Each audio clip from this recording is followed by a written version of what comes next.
John, what are your thoughts on HBO stopping showing boxing? What's that? What are your thoughts on HBO not covering boxing anymore? Well, it's the end of my on-air career,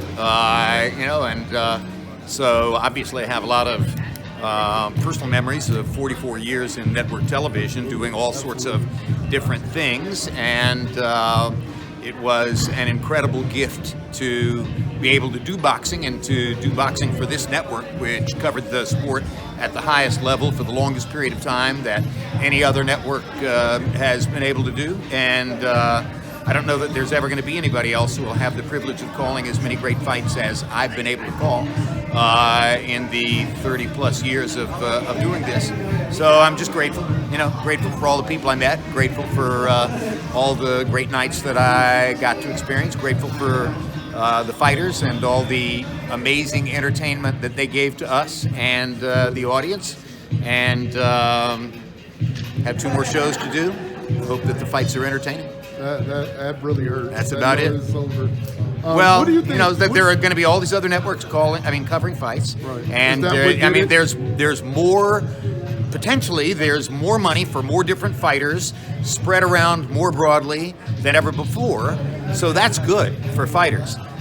What's going to be difficult for fans to accept and understand is that the world is being subdivided into smaller and smaller colonies, and they're more and more walled off from each other, and it's going to be harder and harder and harder for the truly great fights to be made.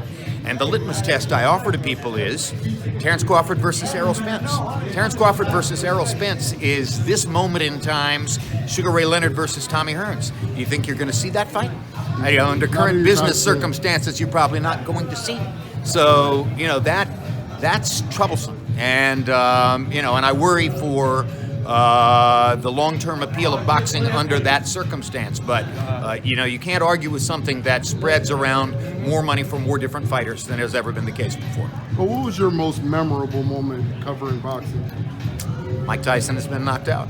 Wow. That's still the fight that Buster Douglas's win over Tyson in Tokyo is still the fight that more people ask me about, that more people talk to me about in the elevator than anything else I've ever covered or done. And I have 1,000, I could give you 1,000 answers to that question, but the one that more people think about and care about than any other is Mike Tyson's been knocked out. And a very, very close second would be George Foreman's knockout win over Michael Moore. It happened. And those are my, to the degree that I have famous calls, those are my 2 most famous calls. The 2 things that are, probably most remembered by fight fans that I said are Mike Tyson's been knocked out, and it happened.